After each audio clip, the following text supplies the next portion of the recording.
се јавуваме од електронскиот сметачки центар на ЖТП Скопје. Обкружени сме со најнови електронски инструменти од така наречената трета генерација на компјутери. Инженер Лавчински, вие раководите со овој електронски сметачки центар. Ве молам, појаснете ги неговите технички карактеристики. Како што рековте, ова е една конфигурација од трета генерација од америчката фирма IBM, систем 360, модел 25-ица. Основната карактеристика по која се мери капацитетот на еден систем е меморијата. Ова централна единица пред вас има капацитет од 32.000 знака, односно, како се то стручно вика, 32 килобајта. Останалите единици, периферни, имаат секоја единица има своја карактеристика и се така компонирани да чини една складна целина и една уравнотежена целина. Овие единици што ги гледате овде, поединачно се сврзани со централната единица и ово е во сушност тој електронски мозок, како се популарно вика, односно централната единица која поврзува работата на сите периферни единици, односно управува со нив. Благодарам. Овој систем вие го нарековте електронски мозок. Електрониката дава убав повод да направиме еден поглед во иднината, да се однесуваме визионерски кон тоа што ветува железничкиот сообраќај по 10, 20, 50 или 100 години. Меѓутоа, ние овој пат имаме мотиви да се вратиме во минатото, да направиме една ретроспекција на железничкиот сообраќај. Точно пред 100 години железничкиот сообраќај за прв пат беше воведен во Македонија. Значи, нашиот железнички сообраќај слави јубилеј 100 години. Поради тоа да го замолиме инженерот Панајотовиќ да се искаже на тема каква била техничката карактеристика на првите композиции кои пред точно еден век забрефтаа по железничките линии во Македонија. Локомотивите тогај беа парни со доста мала сила, со мала брзина, со големи трошкови во експлоатација. Исто така и вагоните кои се влечени во тоа време биле со слаби технички карактеристики, со мала носивост и со мали брзини. Например, парните локомотиви од тоа време можеле да развиваат брзина највише до 45 или 50 километри. Исто така и вагоните кои ги влечеле можеле да развиваат слична брзина. Тие брзини не се биле карактеристики само на локомотивите и на вагоните, него и на самата пруга која не можела да дозволи да се развие поголема брзина, како и средствата за сигнализација кои се потребувале и кои го возможувале тогашниот сообраќај. Ние го посетивме Железничкиот музеј во Белград. Таму забележавме вредни експонати од историјата на железничкиот сообраќај во Македонија. Првата пруга на територијата на Југославија е изградена во Словенија 1846 до 1849 година. Тоа е пругата, така наречената Јужна железница СБ Зюдбанен. Градењето на пругите на територија на југословенските народи и нивното користење се правеше со локомотиви како што е оваја пред нас од серијата 718, една од најстарите локомотиви која е сочувана оригинална во депото на Железничкиот музеј во Белград. Овој модел кој што го гледаме е оригинален, достоверен модел и може да се движи така што оригиналот кој беше изложен на 100-годишнината на југословенските железници 1949 година, односно што ќе го изложиме кога ќе прославуваме 125 години на југословенските железници 1974 година, е еден од најинтересните, зарад тоа што како самите гледате, нема така наречената кухиња, зад која се може луѓето што ја обслужувале локомотивата да се заштитат од невреме, од дож, од брзина и од други непогоди кои можеле да ги задесат во време на нивната работа. Брзините со кои се движеле овие локомотиви во тоа време после 1861 година се брзини кои приближно одговараат некаде на 55 до 65 км на час. Изградбата на првата пруга во Македонија од Солун преку Скопје за Митровица започнува 1871 година. 1873 година веќе е пругата завршена и некаде во летните месеци е пуштена до Скопје. За да во следната година, 1874 година, биде завршена и до Митровица. Железницата во Македонија донесува нешто ново. Градење на нови станици, поврзување на места и развој на стопанските прилики во Македонија. Така имаме случај да во Скопје, додека градот се развивал под кале, веднаш со изградбата на пругата и изградбата на станицата Скопје започнува и изградба на нов дел од градот кон таа страна која што може да се види и на оваа фотографија. На оваа фотографија се гледа изгледот од Скопје, кој е направен некаде во последните децении на миналиот век. Снимакот е направен некаде од Кале, зад Бурмали џамија се наслутува веќе пресечената улица од мостот кон железничката станица. Пред самата железничка станица е Турати хотелот, кој што бил изграден по пуштањето на пругата Солун-Скопје во 1873 година. Оваа слика го покажува доаѓањето на првата композиција во Велес во 1872 година. Гледаме неколку слики што покажуваат како пристигнале првите композиции во Скопје во 1873 година. Ги гледаме првите железнички станици во Македонија, првите локомотиви, првите композиции.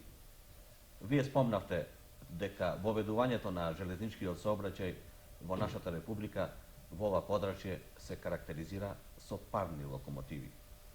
Дали можете да ни кажете во сегашниот арсенал на парни локомотиви, која е најстарата локомотива што се наоѓа во нашите пруги, во нашите депоја?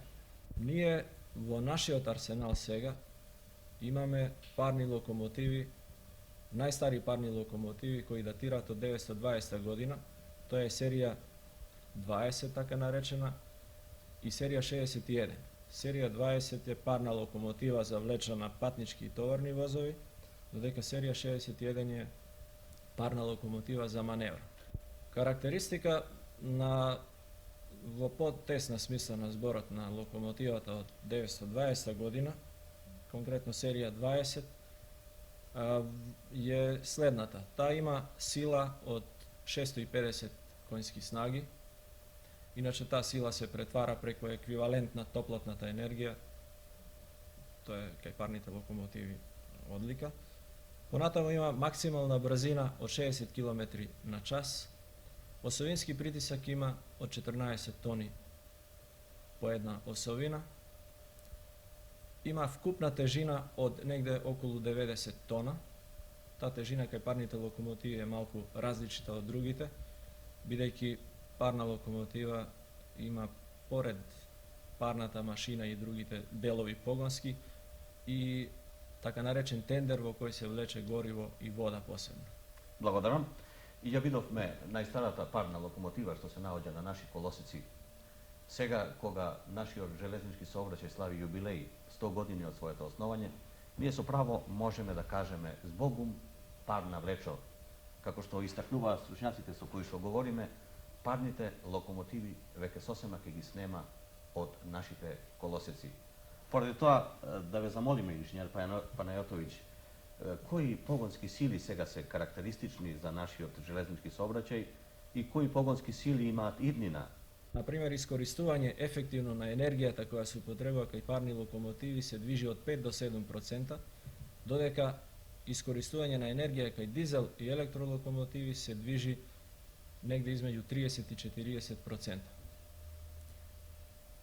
Дизел и електролокомотивите не само што имаат поголема снага, поголеми брзини, него тие имаат и други особини кои во многу ги надмашуваат парните, а тоа е голема економичност во работење, продуктивност.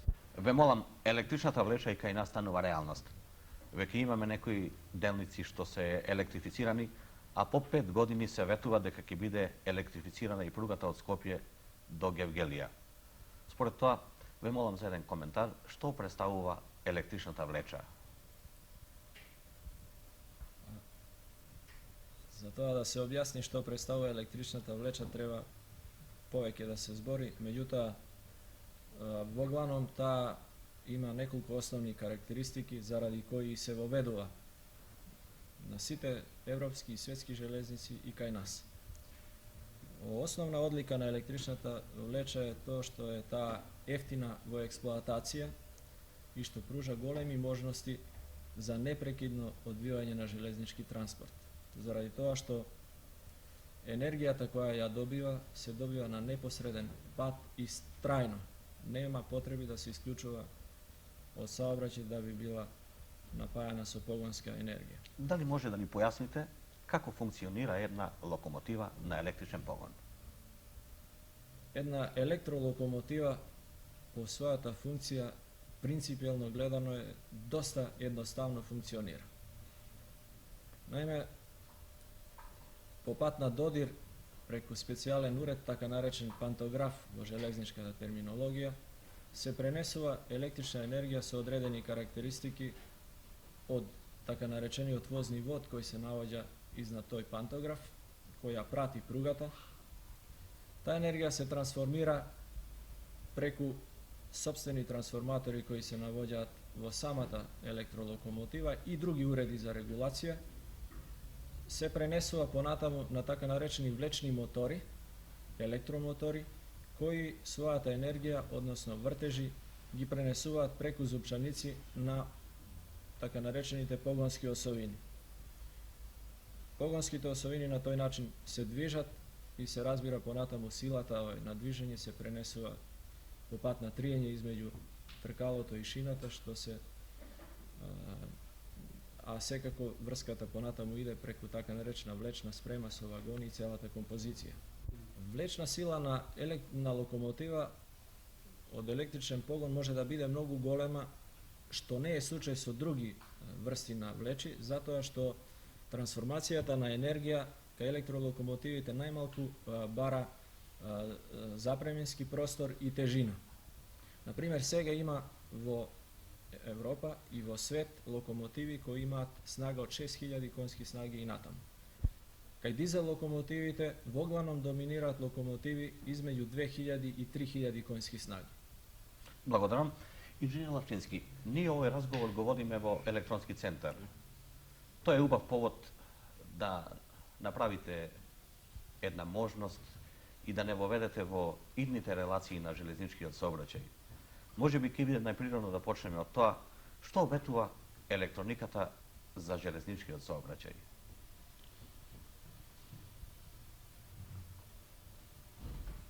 Сакам да со мало зборови и упростено прикажам тоа. Делумно електрониката веќе учествува во железничкиот сообраќај. Чак и во такви релативно примитивни средства, како што се електромеханички сигнали, понатаму поусавршени, па све до автостоп уреди, електриката и електрониката учествува во тоа. Меѓутоа, нема да сгрешам ако кажам дека иднината и во регулацијата на железничкиот сообраќај, на дирижирањето со управувањето со одот на возовите ќе лежи на електрониката. И то не само во тие статички објекти кои се по пруга, како што се сигнали, места на разидување на возовите или состанување на возовите, туку и во самите возни средства. Такви примери во свет има веќе остварени, можда се прво тргнало од метроа, кај што решењата се симулирани по прв пат, а има веќе такви реализации во свет. Например, во Јапонија, оној позната релација Токио-Осака, Хокаидо воз, така наречен, мислам дека така се вика. во голема степен е, да направам на кованица, електронизиран. Воведувањето на електрониката во железничкиот саобраќај не е мода. Тоа го бараат се поголемите брзини, поголемите захтеви за безбедност на саобраќај, за брзина на пренос на роба и за регулација на одот на возовите. Можете да си представите да захуктал болид од 1000 тона, кој е оставен на човечки рефлекси кои се покажаа несовршени. Значи, нужност беше да се тоа замени со многу попрецизна и попоуздана електроника. Ние, за пример, ќе ви кажам, уградуваме во заштита на возовите, така наречени сигнално-сигурносни уреди, што обезбедуваат зауставување на возовите, обезбедуваат да возовите се блокираат сами кога ќе поминат еден пружни одсек, така да избегнеме некои катастрофи, налетување воз на воз или евентуално во станица некакви челни судири. Меѓутоа, ова современа компјутерска техника ветува, мимо ово обезбедување, ветува да се одот на возовите и програмира, да се од него добијат во повратна веза информации што ќе обезбедуваат така наречена работа во real time, во стварно време, да тренутно по добивање на информации се дава одговор и упатство за следниот чекор, односно за следните собитија на пруга. Тоа може да се обезбеди единствено по пат на оваква техника што ја овде гледате, која работи со фантастично големи брзини. Ќе ви кажам овако еден податак за централната единица. Во состојба е да изведе еден циклус на читање или пишување за 1,8 микросекунди. Тоа се фантастични брзини, значи отприлика за една секунда она може околу 2 милиарди информации да прочита. Драги гледачи, ние посетивме неколку железнички станици во близина на Скопје. Видовме монтирани електронски сигурносни уреди. За овие уреди стручњаците ни рекоа дека се во состојба да го спречат судирањето на возовите. Инженер Лавчински, сега би ве замолил, инспириран од сето на што го гледаме во ова царство на електрониката, да ни прикажете еден модел на електронски команден пулт во железничкиот сообраќај, можеби комбиниран со моќта на телевизијата, како тој пулт треба да биде користен во иднина за да добиеме еден брз и сигурен железнички сообраќај, крајно ефикасен. Нешто од таа техника е уградено и ќе биде уградено и кај нас. Ќе кажам за сегашната ситуација. Овај принцип на водење на сообраќајот, на дирижирање на сообраќајот, по пат на далечинско управување, наречено телекоманда. И сега овозможува да се прати одот на возовите, да се регулира сообраќајот. Наиме, остварено е тоа по тој пат што импулси од пругата и од средството што се движи по неја, возот, доваѓаат во центарот и на една командна табла се прати визуелно преку светлечки тела одот на возовите. Понатаму тој воз може да се сопира сам со автостоп уреди поставени по должината на пругата, кога ќе прекорачи дозволена брзина за тој дел на пругата, делница, станица, скретница и така натаму. Тоа се за сега средства кои се масовно уградени во светот и кај нас. Дали можете да ни дадете еден пресек, технолошки пресек на една композиција замислена на турбински погон? Па денеска веќе се обраќаат композиции движени со турбини, тоа се така наречени турбовозови. Такви возови има во Европа, има исто така и во Соединетите Амерички држави. И тие постигнуваат углавном брзини измеѓу 200 и 250 км на час, а се движат, например, во Amerika se движат измеѓу Нью Йорк и Вашингтон или Нью Йорк и Бостон. Во Европа ги има во Франција, измеѓу поголемите центри, во Германија, во напредните, во Италија има измеѓу Рим и Наполи и во главном тоа е сегашен крајни развој во превоз на патници, во патнички Во саобраќај. последно време се говори за така наречен масовен превоз на патници. Се говори за една комбинација меѓу железница и автобуси. Зашто се работи? А видите, тоа е посебно интересно прашање кое во ствари го тера железничкиот саобраќај да мисли за својот развој и во ствари тоа е и прашање кое и многу држави веќе ги става во позиција да мислат како понатаму ќе се развива така наречениот масовен транспорт, бидејќи тоа постанува нарочито во големите центри многу голем проблем воопшто во живеењето и во работење и на луѓето, и во развој на индустрија и така натаму. Према сегашните сознанија кои се во тоа подручје, научни и други, воглавно се смета да во иднина само масовниот транспорт може да ги реши проблемите кои ќе се појавуваат во прв ред во високоиндустријски развиените земји, во Америка, во Европа, во Јапан и други земји кои има такви проблеми. Да би се решиле таквите тие масовни транспорти, има многу замисли и многу начини како тоа може да се изведе. Ја, молам, презентирајте една замисла, конкретно. Од научна гледна страна. Јас сакам да изнесам неколку вака кои за сега се уште замисла или во експериментална фаза се навоѓаат. Например, има неколку врсти на тие замисли. Прво е да се обезбеди масовен транспорт по пат на така наречени лебдешти железници. Тоа се оние така наречени А тие има две врсти. композиции перничиња, не? Да, тоа се две врсти. Една врста во лебдењето може да се оствари со стварање на еден мал слој на компримиран воздух измеѓу возовите и подлогата по која ќе се движат, која може да биде армирано-бетонска, челична или од некој друг материјал, али во главно мора да биде таков да при допир не ги оштетува возилото, пошто има моменти кога се тоа допира. И друг начин кој е за сега се уште во областа на фантазијата, тоа е така наречено магнетно лебдење. Да во ствари шините со кои нема да има допир возилото бидат електромагнети со слични на самото возило, така да оној простор на недопирање се остварува со магнетна сила.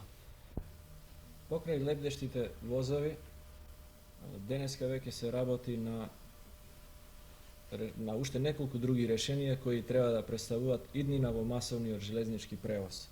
Ја би сакал да кажам по некој збор заради тоа да се види какви се тие решенија. Тоа се така наречени цевни возови кои може да работат на два принципа.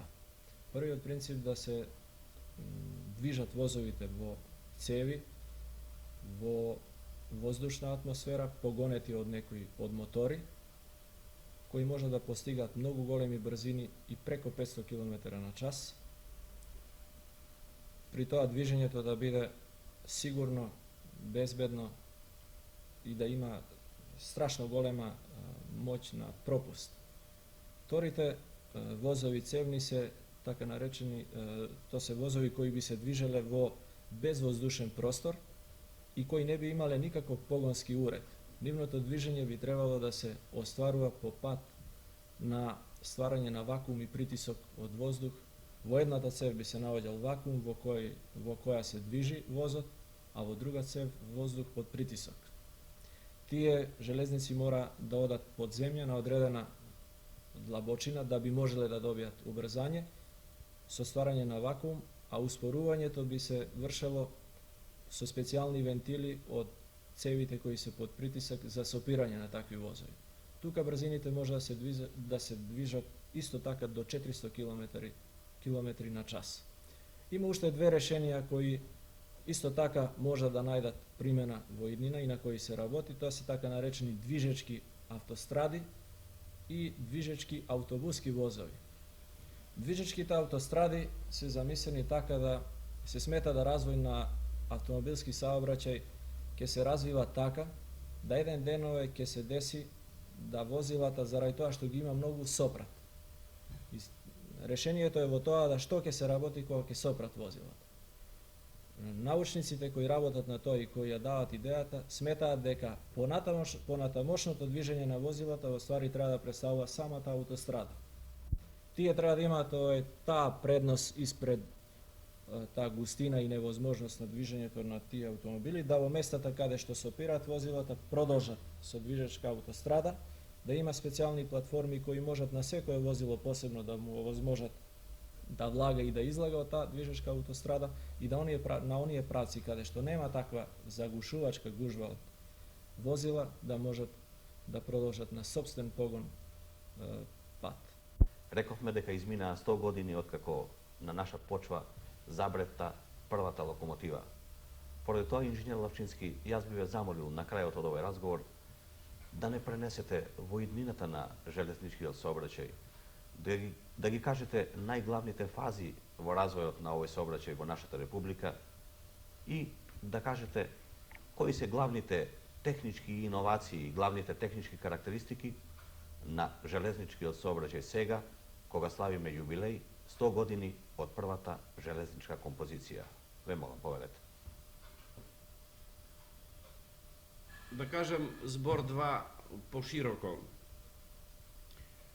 Од првата локомотива, од првата дрвена пруга, односно првата Стивенсонова ракета, до македонските железници изминал одреден развојни пат. И македонските железници веќе наследиле одредено искуство во организација на саобраќајот и во техниката. Да кажем дека од првата сигнализација човек со барјак и со звоно пред локомотивата до денешни денови модерна сигнализација, воз кој се сам кочи, кој се заштитува сам, до пултот на отправникот на возови, односно централниот диспечерски центар што го визуелно гледа возот и гледа станицата и гледа другите возови на други пруги и изминат далеко, се направени големи чекори. Мислам дека не е тоа сфера на научна фантастика ако кажеме дека не е далеко времето кога секој или барем одговорни раководители ќе комуницираат со еден центар, со една банка на податоци и не само да добиваат извештаи од минали собитија, туку ќе добиваат директни одговори и алтернативни одговори и перспективни одговори. Мислам дека не е далеко кога ќе се планираат за прво време и возови без човечко раководење, без машиновоѓа. Јас ви благодарам. Драги гледачи, ето тоа беше приказната за железницата вчера, денес и утре. Низ разговорот со стручњаците дојдовме до единствен заклучок дека сега во сегашната етапа од својот развиток, по еден век, нашиот железнички сообраќај прави напори преку примена на науката и техниката да навлезе во нова етапа од својот развиток.